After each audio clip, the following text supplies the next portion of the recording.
The SAS is the Special Forces regiment upon which all others are based. Few are tough enough to pass selection. But what does it take to survive once you make it into the Special Air Service?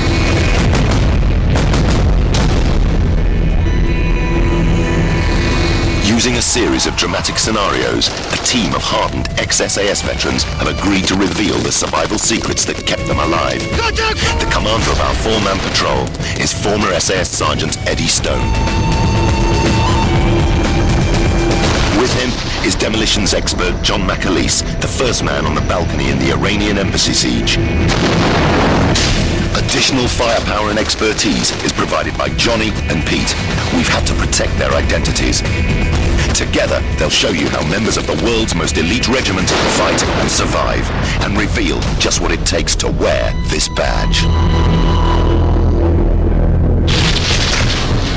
On SAS Survival Secrets, we reveal how to survive brutal interrogation and torture. Name, rank, and number! When in the hands of a violent enemy force. And we look at how to escape and evade the enemy SAS style.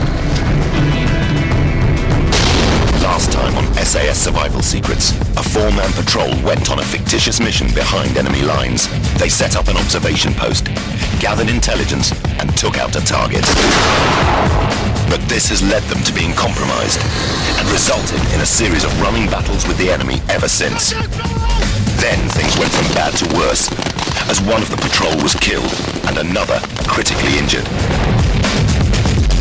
In order to stand a better chance of making it back to their extraction point, Eddie, as patrol commander, took the difficult decision of leaving injured patrolman Mac behind. An elite hunter force is tracking the SAS team and has already located and captured Mac. But will they catch the other two?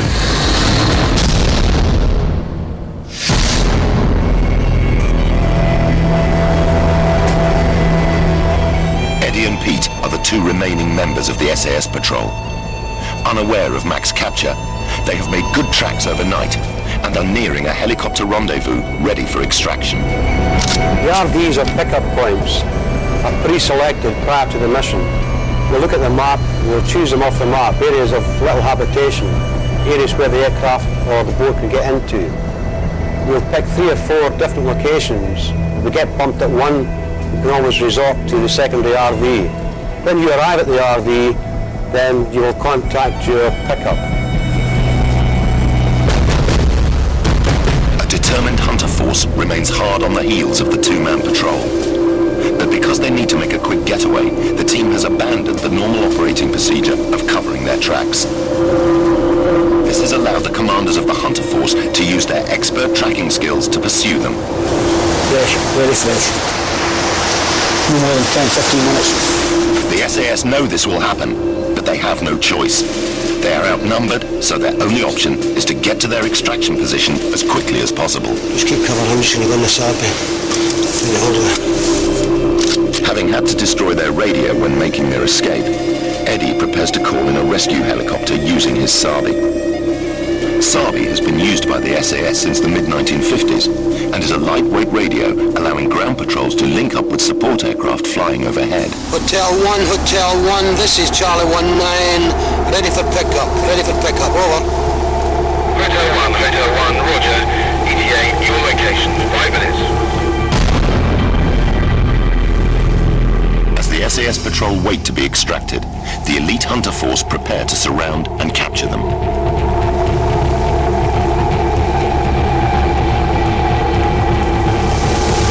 Minutes, mate. The hunter force are highly aware of the combat skills of the patrol and know that the only way to capture them is by surprise and overwhelming numbers. Their commander plans to synchronize the movement of his men into position quickly and quietly, knowing that one wrong movement or slight noise could alert the SAS.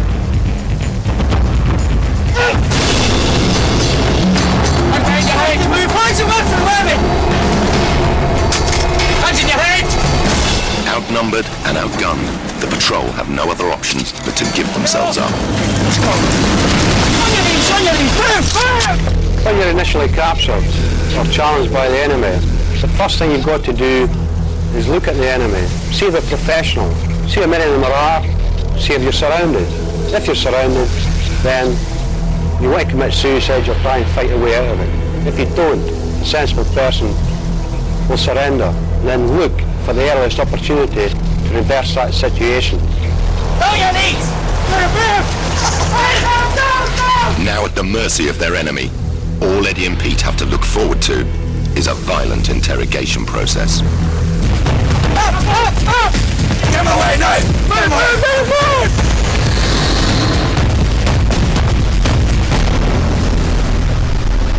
For frontline troops, taking prisoners requires precious manpower and resources. But to the intelligence specialist, the prisoner is a crucial asset. He may have information about troop strengths and positions that could make the difference between a battle won or lost. As a captive, you're likely to be taken to the nearest enemy post that has secure holding facilities. Here you can expect nothing but rough justice from enemy troops. But this is just the start of the softening up process.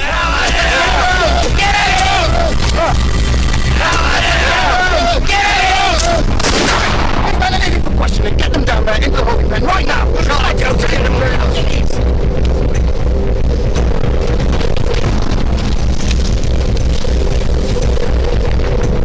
They'll want to humiliate and degrade you and try to destroy your spirit and resolve.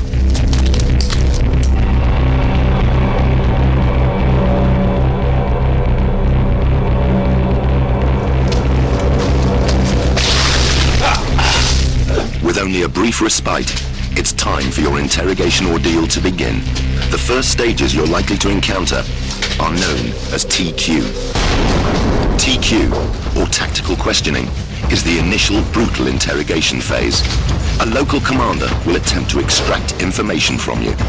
At the same time, he's making a decision on whether or not you're a candidate for further questioning by interrogation experts at a more secure facility. Try and be the grey man, not too aggressive and not too submissive. Under the Geneva Convention, I only have to give this guy 4 details: number, rank, name, date of birth. But what you've got to do is keep your mind alert, say the big 4, appear submissive, not too submissive, and not too aggressive, grey man. Let him think he's on top of you, but he's not, because mentally you're still very, very alert. Name, rank, look up Edward, Edward, look up Edward, name, rank and number Edward. Name, rank and number! Stone 24998 609. What's your unit, Edward?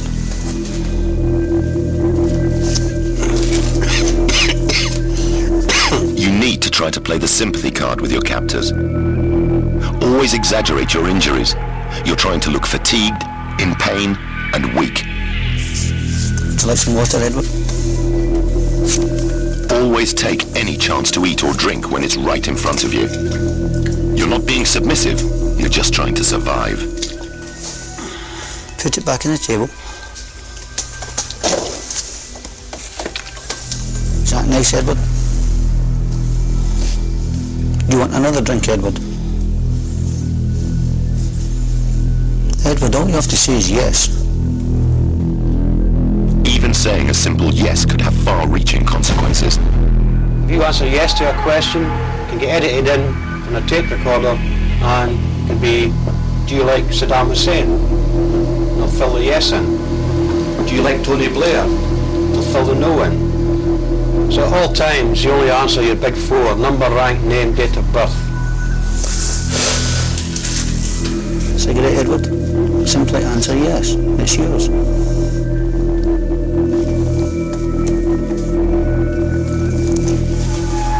This is not normal British Army issue, is it, Edward? Only Special Forces use this. You Special Forces, Edward? Are you? I think you're a spy, Edward. A Red Cross parcel, Edward. Sign here, I'll give it to you. Like you, I'm a military man. I'm trying to make things easy. Simply sign the paper, Edward, and you can have it. It goes without saying that under no circumstances should you sign anything. Once they've got your signature, it could be used for all kinds of propaganda. Pay attention. You've been very difficult, Edward. Perhaps we should try another method. Do you want to be dead, Stone?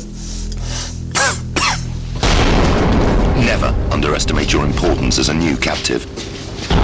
If they wanted you dead, you probably already would be.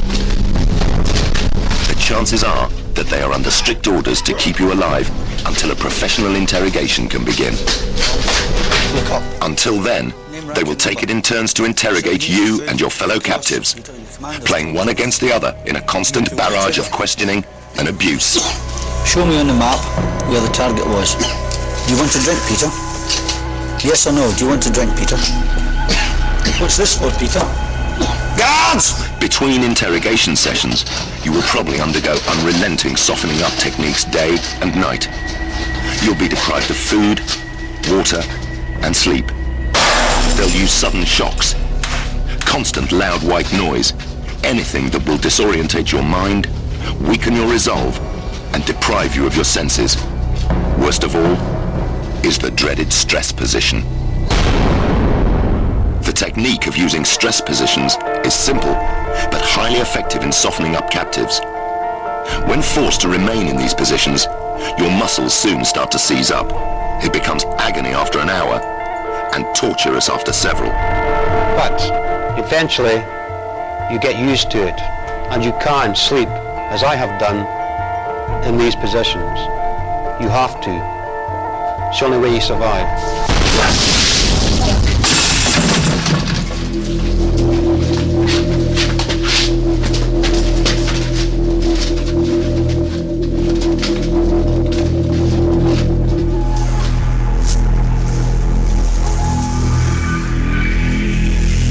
Stone. I'm an easygoing guy. Who told you the General's location, Stone? Write down the name, Stone, and you'll be free. They'll stop beating you, Stone. I think you're SAS, Stone. I think you've been sent here to assassinate. 2409 6998. Unit? Stone. Unit, Stone. How did you insert, Stone? Helicopter? Parachute? 409 6998. Did any locals help you, Stone? Are you married, Stone? Do you want your wife to be a widow, Stone?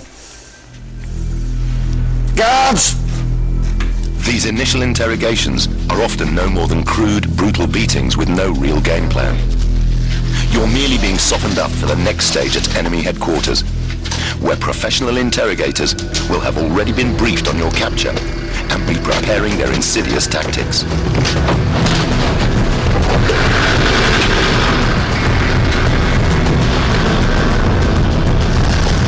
Once you are in the stronghold of headquarters, escape will be much tougher.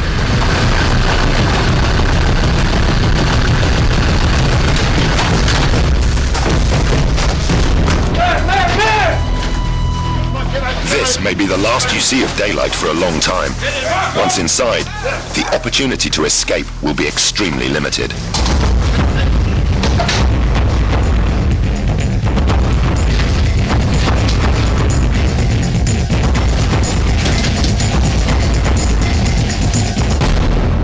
This hell pit could be your new home for days, weeks, or months, and the enemy will be doing everything in their power to make life as uncomfortable as possible for you. This will include the continued use of softening up tactics.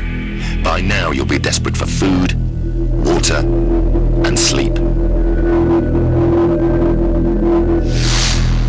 While your captors soften you up, interrogation officers will be doing their research to find out how to make you crack.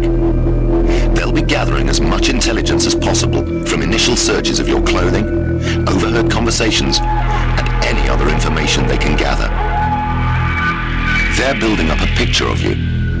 Are you weak or strong? Can you take punishment? What gets to you?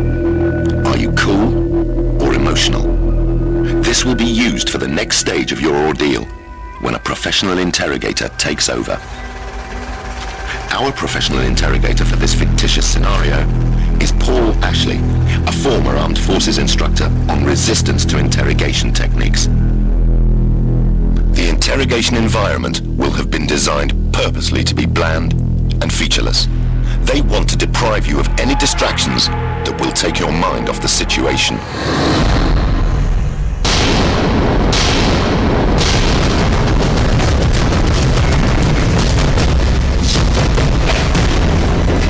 The interrogator will be constantly analyzing your responses and deciding on the best approach to weaken you. He's looking for that chink in your armor that reveals your weakest point. He may decide to be nice and accommodating, or he may be vindictive and use threats. He'll try every approach he knows until he thinks you're cracking. A lot of people have got this imagination that thinks they're going to be tortured all the time. That is not the case. Even if you control the physical, you don't control the man. If you control his mind, then you have him. Okay, listen to me. What I want you to do is to take your hood off.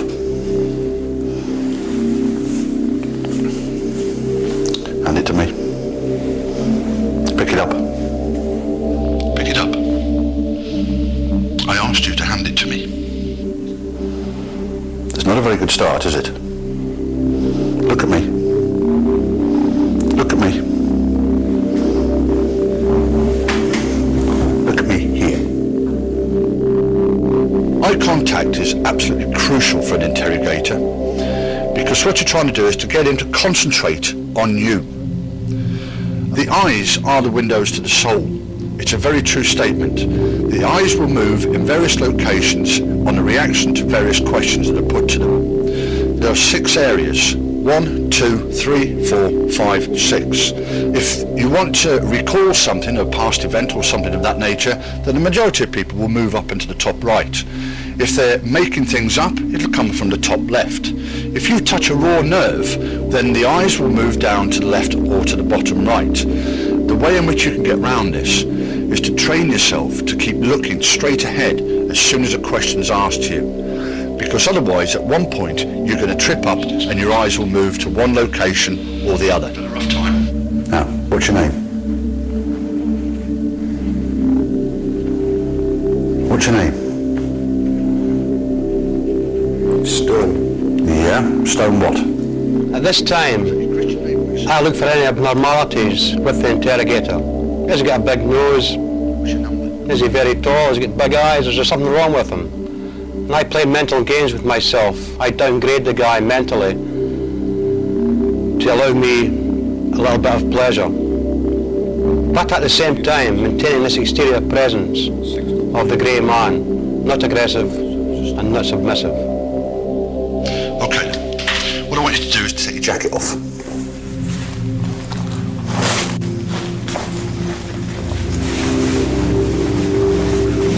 Hand it to me. Take it. Take it. Now, hand it to me. Take it. Look at me.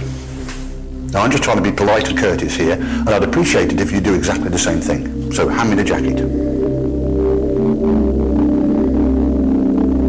There's no point fighting the thing, is there? One way or the other, I get the jacket. So what I'm asking you to do is to place it in my hand. Well done. Control is everything here. The interrogator has to maintain authority and command. He'll use humiliating tactics to degrade you, such as making you strip off and get into ill-fitting prisoner clothing while he rifles through your kit.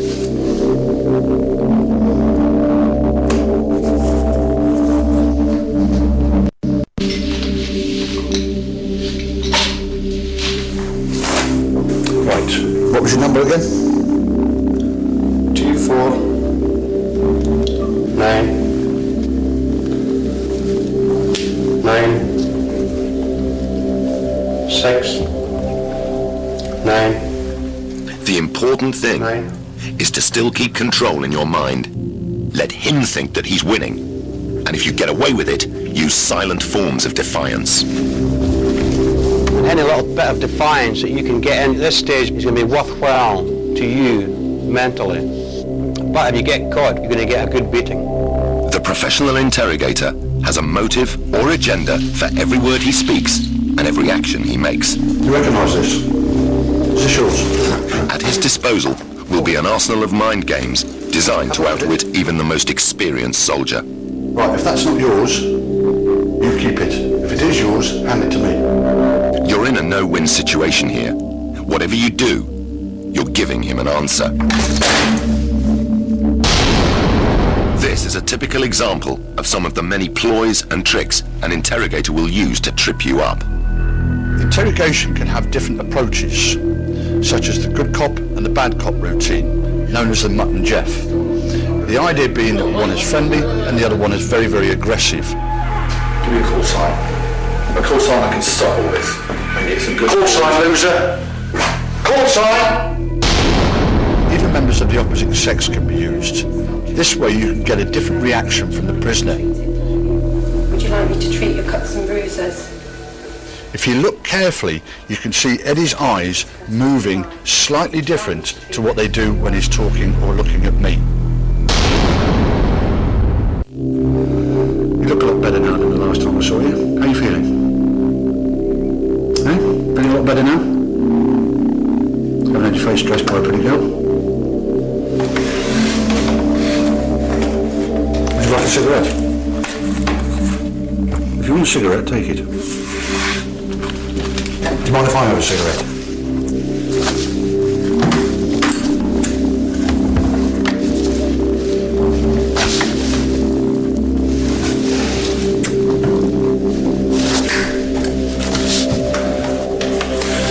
Okay, so you're quite happy now because you've got a cigarette and you've been looked after. What about the other members of your patrol? How many people were there on patrol? We'd like to know, Eddie, so we can look after them the way we've looked after you. There's a guy that's helped us out by the name of Peter. His name ring a bell? He's told us some of the information that we require, but not everything. And what I'd like you to do is to confirm it.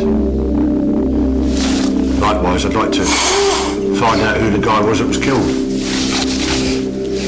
Can you help us out with that one?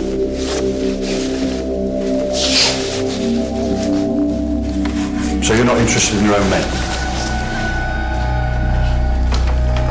So look at me. Look at me.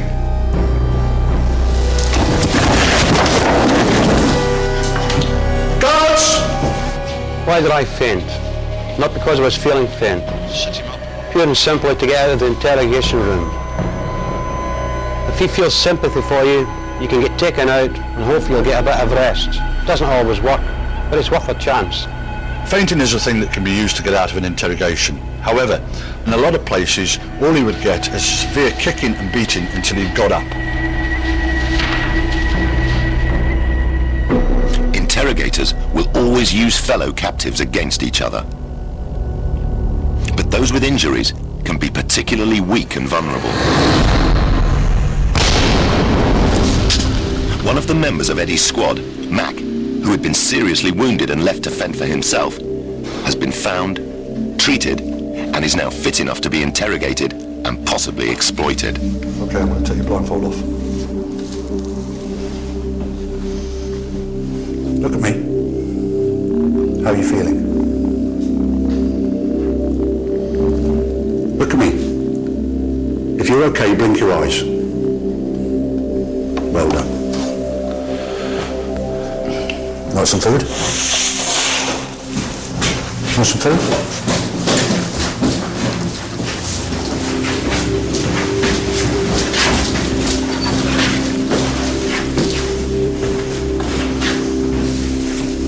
Look at me, Stone.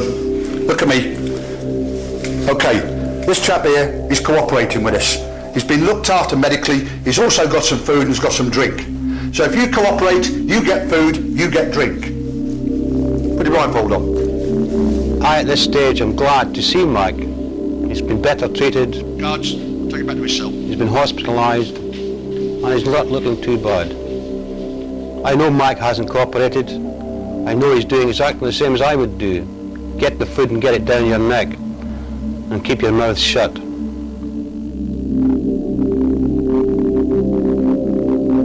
your blindfold off.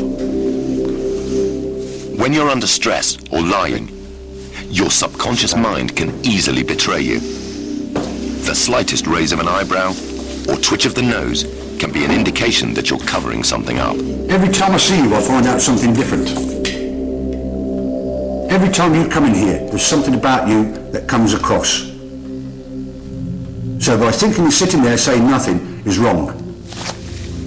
Body language is a very important tool for an interrogator because with it he can ask you questions that you will react to in different manners. The eyes might screw up if you're asking a very sensitive thing or something he's not terribly happy with, or the fists might start to clench, in which case you know that the questions that you're putting to the captive is having some reaction and you can use against him over and over again. You were caught using this piece of equipment. So who were you calling? What was your call sign? Show me where you were caught, where you were going to. Would you like some food and drink? At some stage, you're going to need food and water to keep going. Because without those, you're going to be nothing. You'll die. But do you want to live? There comes a stage where the softly tactics may fail, and the interrogator will resort to threats and abuse. Look at me! Look at me! What was your call sign? No point standing there looking like that. All I want to know is your call sign. I'm asking you, what was the call sign? Are you stupid, man, or what? You put yourself all through this rubbish. He'll start a relentless routine of verbal and physical attacks, threatening your life and the lives of your comrades. You are the one that's going to tell me. This is where your willpower and strength will be tested to the extreme. Look at me! You're not doing yourself any favours. If they were going to kill you, they would have killed you a long time ago. They still think you've got information. Verbal abuse and physical abuse, then you get used to it after a period of time. The pain, you know you're going to get a kicking, you just accept it and get on with it. After a certain time, you will have achieved your goal by holding out long enough to allow command to realize you are missing and the mission has been compromised. They can then take the appropriate action. You've won, and it's time to think about protecting yourself and your men. When he gets the pliers out and starts snapping your fingers, you're going to start telling him something. Feed him little snippets of information. It doesn't have to be the truth, as long as it's a half-truth. Gives him something to work on. Gradually, over a few days, he will get the picture and he will start fitting things together. That will keep him happy and keep all your fingers intact. But quite a while now to think about other things, haven't you? All the time, your friend has been deteriorating very, very badly. So in order for you to save his life, you've now got to start cooperating. Do you understand me? I don't know him, mate, honestly. Was that guy Johnny, I think, no. What was his name? I think it was Johnny. I mean, I didn't even know what his other name was. He was just telling me what he'd do. You were caught using this. I took it off his body. Hotel 1, this is Charlie 19, ready for pickup, over. What was your call sign? Bravo 19. So if you were using it trying to get hold of somebody, you must have known on the map roughly where you were. Could it have been this beach here? I really don't know. Was that your extraction point? I don't know, mate. I was kept in the dark with all the things. I think they trusted me, because I was strange into these people.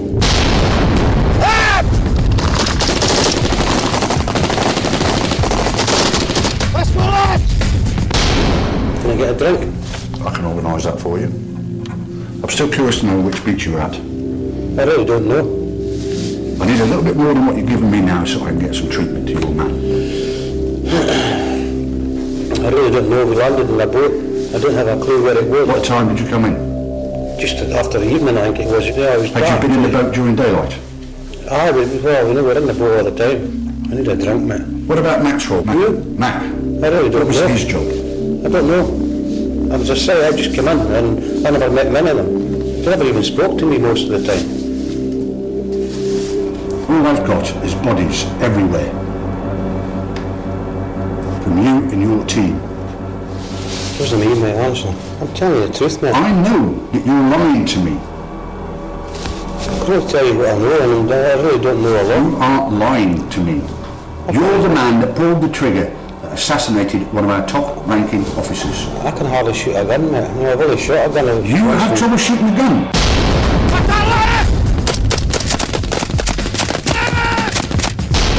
All we wanted you to do... I don't know what you're saying. I'm getting more confused. How can you be confused when you were the team leader? I wasn't the team leader. You were the team leader. You were the sergeant in charge of patrol. Now bearing in mind, your colleague's life is depending on you. I'm telling you the truth, I'm hungry, I'm thirsty. Unlucky. That's the way life is until you start to cooperate with us. I'm telling you the truth. That's all I know. Look at me. I'll tell you what I want from you. I want to know how you gained the information that made that assassination. Do we understand one another? Do we understand one another? I understand. A simple yes or no? I understand you fine, but... Right. I can't... Stand up. I'll try and help. Stand up. I don't know anything else. Now the interrogator's got a sniff of the truth, he'll continue his routine for as long as it takes until he's satisfied he's got all the facts. Get these guys to stop giving me a kicking. Start cooperating. Guards! The most important thing is that you've done your job. You've got through the ordeal without compromising your command, and you're still alive. Which means there's always a chance you may be rescued, or you may get the opportunity to break out. But without doubt, the best time to escape would have been as soon as possible after capture. What are you doing here? So, what if circumstances had been different, and our team were able to escape?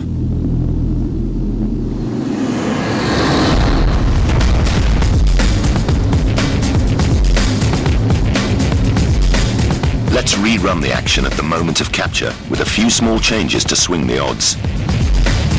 We're back at the beach, where Eddie has radioed the helicopter to make the pickup. Hotel 1, this is Charlie 19. How do you copy, over? This time, it's the local militia, not professional soldiers, who are after them. Pete, instead of keeping sentry, has decided to break out the rations. This is strictly against SOP, Standard Operational Procedure. But don't forget, it's been a long, hard mission. Besides, it's the only way that this lot would ever get the drop on the SAS. The local militia may have got there first, but the elite troops are not far behind. So Eddie and Pete, although unarmed, will have to act soon. When captured by the enemy, your best chance of escape is during the first few minutes. But escape is only the beginning of the story. Ahead of them, there's a long, hard slog cross-country, hunted by an elite enemy force.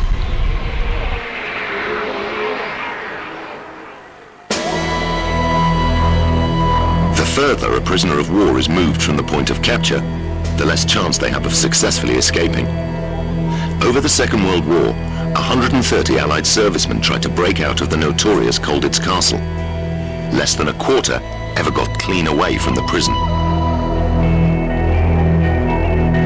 In an age of global positioning and heat imaging, the places where an escapee can hide are fast running out. Escape is best tried sooner rather than later. Or better still, don't get caught at all. For an SAS soldier caught behind enemy lines, the chances are he'll be dead before he ever gets to a POW camp. What are you doing here? Hey, stop! Turn around! For them, What are you doing here? anything is better than being taken prisoner. Taking a weapon from someone is extremely dangerous, even for a highly skilled soldier. This is most definitely a last resort combat survival technique for the SAS only. To disarm a man is relatively simple, but first of all, you've got to have the balls to do it. The first thing you do is deflect the weapon away from your body. You then withdraw the weapon from him. You've got control of the weapon. With a rifle is exactly the same as with a pistol. You've got to move the rifle away from the danger area, your body. Grab it, knock him down, take control of the weapon. But in our scenario, they have only a fraction of a second to make their move.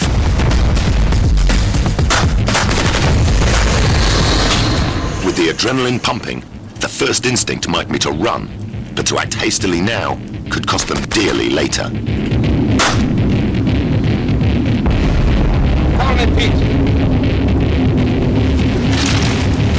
Your mind is buzzing at this stage. You've just taken out 4 enemy. I'm going to search the bodies quickly.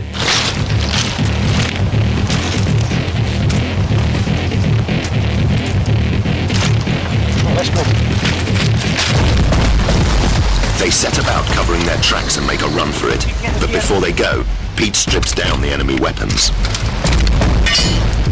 We're going to leave the bodies of the weapon in one position, then take the working parts and dump them further along the trail to prevent them falling back into enemy hands. As soon as he can, Eddie radios the helicopter to warn them that they've got a hot LS, a landing site that's come under enemy fire. Hotel 1, Charlie 19, abort. I will also inform them that we're moving to the secondary rendezvous point. Making for secondary RV. Over. All SAS soldiers always have a backup plan. Before you go on any mission, you will formulate an escape and evasion plan. The most important elements of these are your rendezvous points or pick-up points. These will be pre-designated areas where you will be picked up by heli or you will meet an agent contact to help you get out of the country.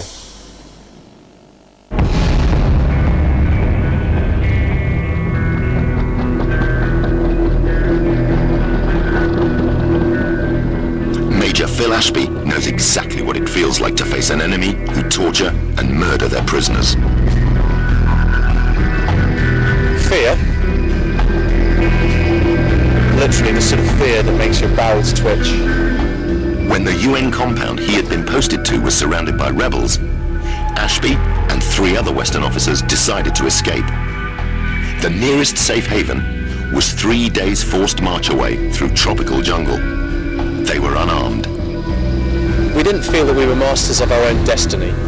And even if by doing something positive that was going to lead us to perhaps our death, then it felt better to be doing something positive than just simply to be sitting around waiting for the end to happen. On the 5th day of the siege, under cover of dark, they scaled the compound walls, made their way through rebel cordons, and headed out into the bush. Although it was very tempting to go towards where the villages were, or through fields or onto paths, we knew that if we did that, we were likely to bump into the locals. Bizarrely, what we had to do was always look for the thickest bit of jungle and go through that. And I found the best technique was just to rip through the foliage with my hands. And I had this feeling that every step I took was one step away from the worst of the danger. And so that was enough to keep me going. As part of the peacekeeping mission, Ashby carried little in the way of combat gear. However, as a Royal Marine trained in escape and evasion, he knew they'd need some kit. Okay, so some of the gear we had with us at the time, the litre water bottle each. This particular one was quite useful because you could see the creepy crawlies. A shortwave radio, I'd actually tuned it to some of the military frequencies, as well as hiding a small amount of money in the wallet. The real money that I had with me, with a piece of string attached to pull out when I needed to, with $1,000 in. I'm sure with a bit of imagination you can work out exactly where that was hidden. The SAS, however, prefer to come a bit more tooled up. Whether you're in country, behind enemy lines for months, or on the run for 6 hours, a survival kit is vital. Every member of the regiment personalises their own, and each item in it is selected by the soldier himself. This is my survival kit. Various cutting implements. A wire saw. This will cut through metal. It could also be used for other things as well. The most important thing is a good sharp knife, water purification tablets, a heliograph for signaling helicopters or aircraft, a pair of tweezers for removing thorns. You leave them in too long, then they're likely to turn poisonous. You may carry some local currency, some safety pins, a little sewing set. When you're on the run for a while, then your clothes start to deteriorate. A button compass, very important. A silk sketch map. This will be hidden in your body somewhere. If you go on the run, then you've got a map of the area. But a soldier's most vital survival tool is his brain. He's got to think on his feet, especially if he's bumped or has contact with the enemy. If you've been bumped by the enemy, you may want to throw in a deception plan. Go in the opposite direction from what the enemy expects. Try and hide your trail.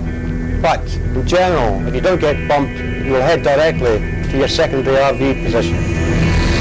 A switched-on soldier will have made a note of the surrounding countryside, navigational landmarks, rivers, and places to avoid like towns and farms.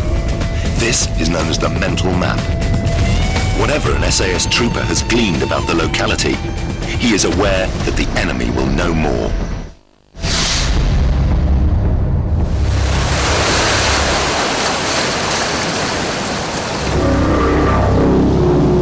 At the scene of their attempted capture, the hunter force has finally arrived to witness the aftermath.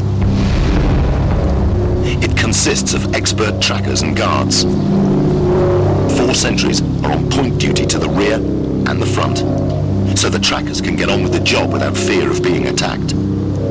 They're looking for signs that indicate number, direction, and speed of evaders. They're in your territory. They've got no transport. They're on foot. John McAleese is a trained tracker. He understands the mindset of a hunter force. A hunter force can jump ahead and just pick at the high ground. You've got time in your hand, you can sit down and think ahead. Try and think like them. What would you do? They carry full kit and the weapon. Realistically, they're only going to be doing maybe 4 or 5k an hour initially, and then they're going to go down to maybe, it might even be 1 kilometre an hour, depending on the terrain and also depending on their physical state. Plus, they are trying to avoid leaving sign, and they're also not sort of going in the basic straight line, which is giving away their direction of travel. There are any number of high-tech systems that can help the tracker, but there are some basic signs to look out for. Top signs, disturbed or broken branches that indicate direction. Middle signs, again, branches, but also things like splashes on dry rock. Bottom signs, footprint, bruised or broken undergrowth. Discarded items. All these can indicate number, direction, and even time. But what do the SAS use to find their way when they're on the run? In a survival situation, if you intend to move your position, then you have to know what direction to go. If you have no compass, then you can use the natural environment to assist you with this.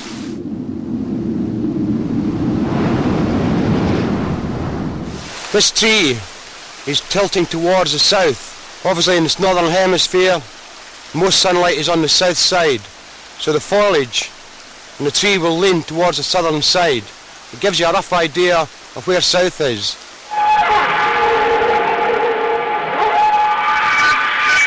Moss is another general indicator of direction. In the northern hemisphere, once again, there will be more moss and it will grow thicker on the southern side of the tree. You have to look around you, all the trees in the area. And if most of the foliage and the moss is growing on the one side or leaning towards the one side, then that will give you a rough indicator of what direction south is in the northern hemisphere. Wind direction is another good indicator. Trees in exposed areas lean away from the prevailing wind. In Northern Europe, this comes from the southwest, meaning the trees point northeast.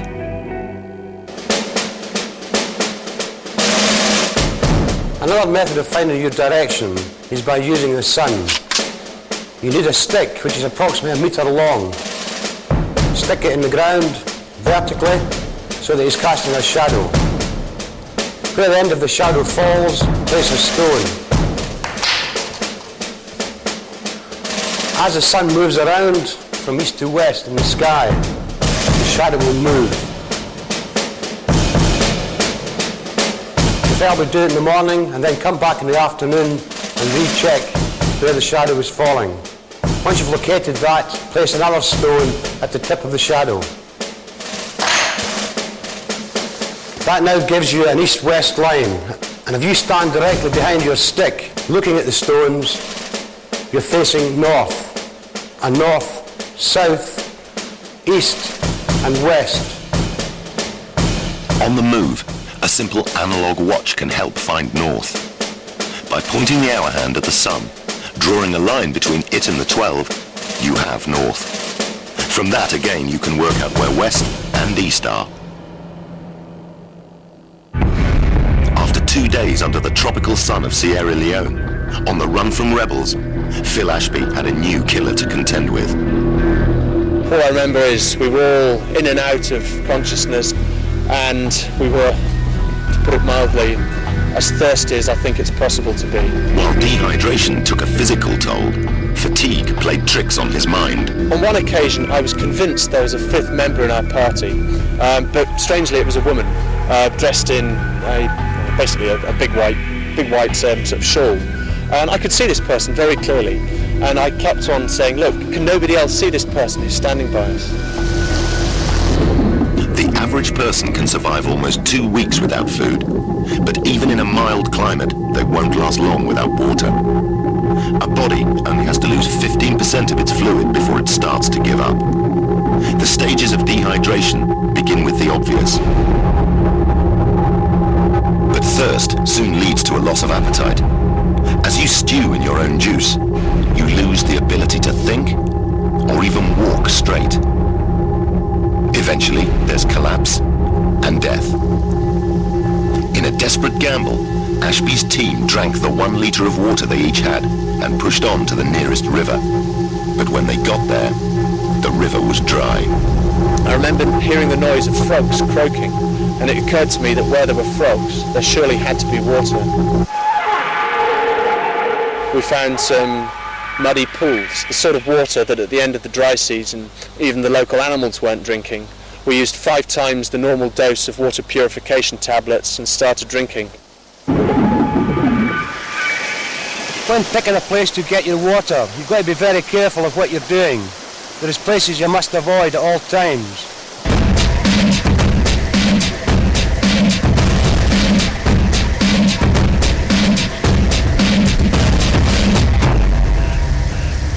Areas of habitation. Obviously if there's people living upstream, then they may be using the river as a sewage disposal area. Coniferous woods. Any water running through coniferous woods may be contaminated with chemicals, which is used on the trees. Cultivated areas. Obviously once again, water in the cultivated areas may be polluted with chemicals, which is used on the land. Stagnant areas. And there's no wildlife around, no greenery, no animal life in the water, then there's a good chance that the water is poisonous. What you're looking for is a nice fast-moving stream, nice clean water, good to drink.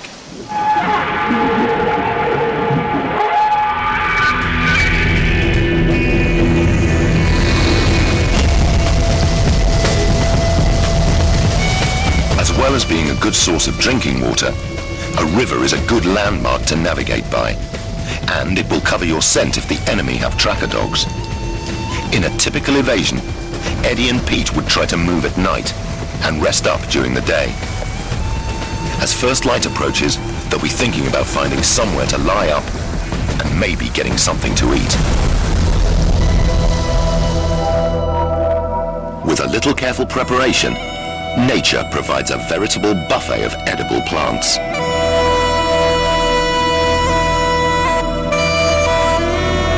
But being on the run isn't a lifestyle choice, and frankly, you don't have the time.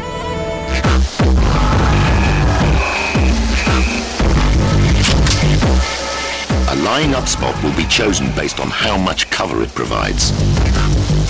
Food is scavenged from bins or stolen from farms. Be careful to take crops only from the edge of the field, not leaving too many traces. Waste of all kind is buried. We were too thirsty to worry too much about food, but once we had managed to find some water, then what little food we did have, well, it was a godsend. I just had my 30th birthday, and more as a joke than anything else, my wife had sent me out a small can of baked beans. And although a miniature can of baked beans doesn't go particularly far between four, it may have been more a psychological effect than a physiological effect, but certainly some of the nicest food I've ever eaten were those baked beans. Any society creates a lot of waste, particularly in a war zone. On the run, picking up what looks like someone else's rubbish could just save your life. You must always look for items lying around which you might find is useful to help you to survive. Polythene bags, string, kindling. Put it inside the polythene bags to keep it dry. I'm now using my polythene bag to collect water. Rainy day, spread out the polythene, try and get as much surface area as possible out, and you'll collect plenty of water into it. Obviously you've got to have it in a little hollow so that the water will run into the bag and not run out the side. Even in the survival kit, there are some unusual lifesavers. Condoms for water collection. Put it inside a sock, fill the condom with water, and get a nice little carrier bag to carry the water in.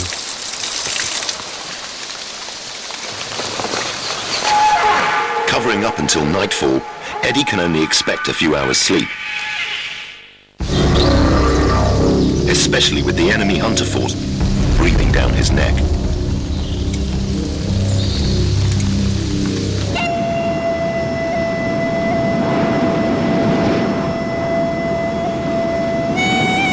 The SAS are trained in wilderness survival, but it's unlikely they'll need many of those skills on the run. Building a fire would simply attract attention. If it's possible, however, you might chance it if you really needed to keep warm. But in a scenario like this, Eddie wouldn't have time to rub two sticks together. In my survival kit, I carry various items to help me start the fire. A tampon. Very important that you open the tampon out. Striker and flint.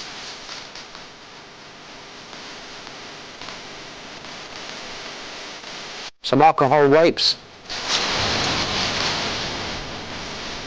Can be used for clearing wounds, but can also be used for lighting fires. Some glycerin, which you mix with potassium permanganate. Potassium permanganate can also be used to sterilize your water. It tastes pretty bad, but keeps you alive.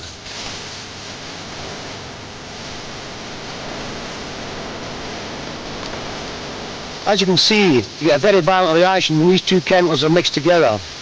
This should be used only in a survival situation and at no other time.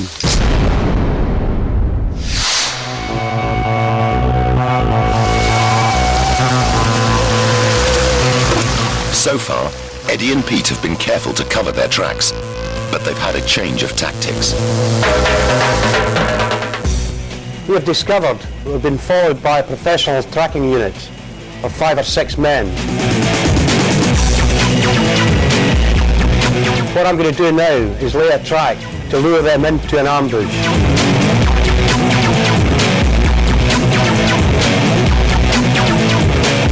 In a classic example of thinking on his feet, Eddie is using the tracker's skills against them.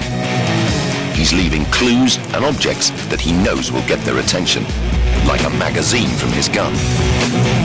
Then he doubles back on himself, looping the track so they're looking back on the position where he left the magazine. This will bring the enemy into our killing zone. Right to plan. The enemy hunter force have picked up Eddie's trail. He's taking a gamble that they'll concentrate on the track ahead and not see Eddie and Pete in the thin cover. If the enemy spot them first, they're dead meat.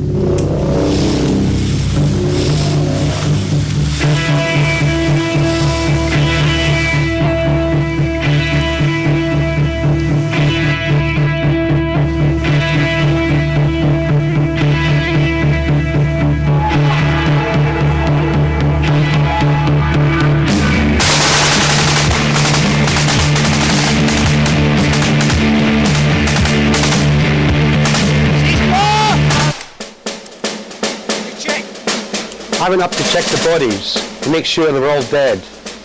You cannot afford to leave anyone left alive when they're on your track. As I got there, one of them was playing possum. I had no option to be taken out. Now you've had the opportunity to take out the lead tracking unit, you've got to get as much distance between you and the rest of the hunter force as quickly as possible. Let's go. But it's still several days forced march to the final rendezvous. And even when they get there, they might have to lie low for days in poor conditions before they're picked up. The final RV, chosen because it's nothing out of the ordinary. In this case, a lay-by near a beach. We will go to that location at the same time every day until the agent turns up. The agent will identify themselves by giving us a signal. For instance, we'll have a piece of music which is known to us playing in the car radio. From here, they're taken to a safe house where they can rest up for several days and the agent can arrange transport out of the country. But it would be a mistake to think they could make themselves comfortable. At this stage, you're probably at your most vulnerable. You've left your main weapons behind. You're in civilian clothes. You're only carrying sidearms. It's been over 5 weeks since they began the mission. In that time, they've endured hardship in the field, they've lost comrades, and for the past week, lived by their wits whilst being hunted.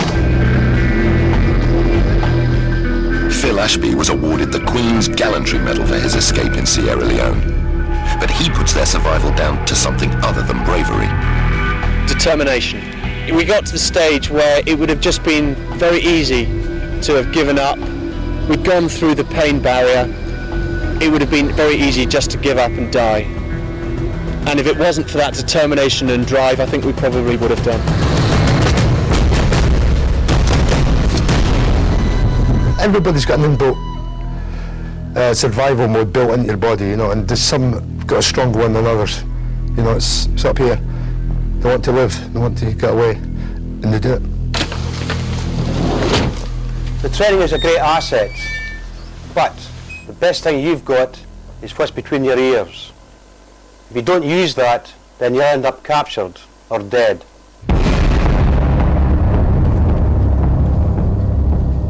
In the next episode of SAS Survival Secrets, a new mission.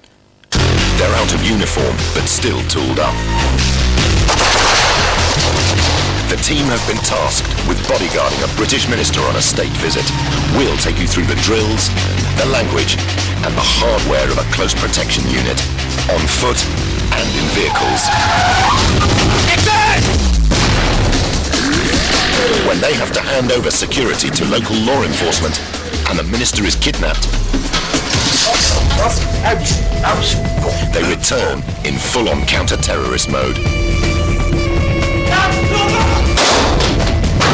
Speed, aggression, surprise, and firepower make for a successful rescue. Bodyguarding, counter-terrorism, and how to survive as a hostage. The next mission for the team on SAS Survival Secrets.